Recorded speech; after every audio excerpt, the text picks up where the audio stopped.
द्राक्ष बागेतील कामांची लगबग पाहूया आमचे प्रतिनिधी श्री बाळासाहेब गुरव यांनी दिलेली विशेष माहिती। चालू वर्षी गेल्या 2 महिन्यात सतत पडलेल्या मान्सूनच्या पावसामुळे मिरजपूर्व भागातील द्राक्ष बागांच्या फळछाटण्या लांबल्या आहेत। त्यातच गेल्या 2-3 दिवसात परतीच्या पावसामुळे द्राक्ष बागेतील तसेच शेतीची इतर कामे खोळंबली आहेत। आजपासून पावसाने जरा उघडीप दिल्याने द्राक्ष बागेतील कामांची मात्र धांदल उडाली।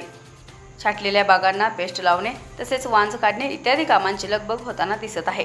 पाहूया आमचे प्रतिनिधी समोर बोलताना द्राक्ष बागायतदार शिवराज गव्हाणे म्हणाले।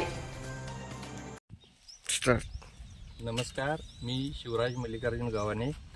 गेल्या 3-4 दिवसात पाऊस चालू होता, त्यामुळे सर्व शेतीची कामं द्राक्ष बागेची कामं खोळंबली होती।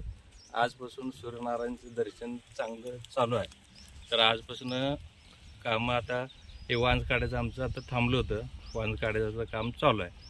2-3 दिवस बरंच मोठा पाऊस झालेला आहे, त्यामुळे पोंगेतील जी अवस्था होती त्यांना थोडा गड जिरणे, गुळीगड होणे अशी समस्या जरा भेडसावू शकते। झालंच तर डावणीचा पण प्रादुर्भाव होऊ शकते। त्या स्टेजमध्ये जरा काळजी घ्यायला लागत होती। आता मात्र आज ऊन पडल्यामुळं कामं चालू आहेत। धन्यवाद। नाही, तुम्हाला एक आता थोडासा प्रश्न विचारायचा वाटतोय।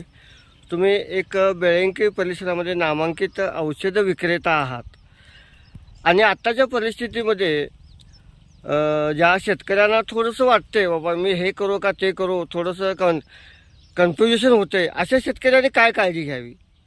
आता सर्वात महत्त्वाचं म्हणजे पोंगा अवस्था जी आहेत त्यांनी पाऊस जर झाला कंटिन्यू 3-4 तास पानं ओली राहत असेल तर कॉन्टॅक्ट थेरीमधली कुठलीही औषधं लगेच मारणं गरजेचं आहे। आणि फॉस्फरस लेवल जर झाडामध्ये वाढली तर गुळीगडाची समस्या बऱ्यापैकी कमी होऊ शकते। हे करत असताना मुळी चालू आहे की नाही हे पण बघणं तितकंच महत्त्वाचं आहे। मुळी जर चालू असेल आणि जर का फॉस्फरस लेवल झाडाची चांगली असेल तर तुम्हाला गुळीगडाची समस्या काय भेडसावणार नाही।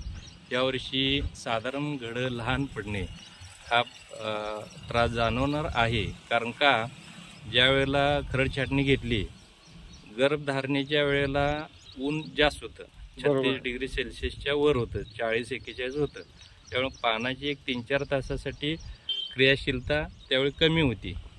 दुसरी गोष्ट ज्यावेळी गर्भ स्थिरीकरणाची वेळ होती त्यावेळेला साधारण ढगाळ वातावरण होतं, बरोबर। त्यामुळे घड जिरणे हे तिथं जर काळजी घेतली नसते तर घड जिरणे हा प्रकार जरा जास्त झालाय। त्यामुळे योग्य ते आता अगोदराने आता जर काळजी घेतली तर एवढं काय त्रास होणार नाही आहे। म्हणजे एकंदरीत अजून काय धोक्याच्या बाहेर पातळी नाही आहे? आता काय एवढे धोक्याची पातळी नाही आहे। जरा हे जी घडाची संख्या आता सर्व ठिकाणी जर बघायला गेलं थोडी कमी आहे। आता मार्केटला तसं बघायला गेलं तर जरा माल जर कमी गेला तर ऑटोमॅटिक रेट वाढायची शक्यता आहे, त्यामुळे शेतकऱ्याला जरा आनंद दिलासा होईल असं वाटतंय। बघूयात। ठीक आहे, धन्यवाद। आमच्या चॅनलशी थोडी वेळ काढून गप्पा मारलात, धन्यवाद। चॅनलच्या वतीने आभार। Okay, thank you. याबरोबरच हे बातमीपत्र संपले। पुन्हा भेटूयात पुढील बातमीपत्रात। तोपर्यंत नमस्कार।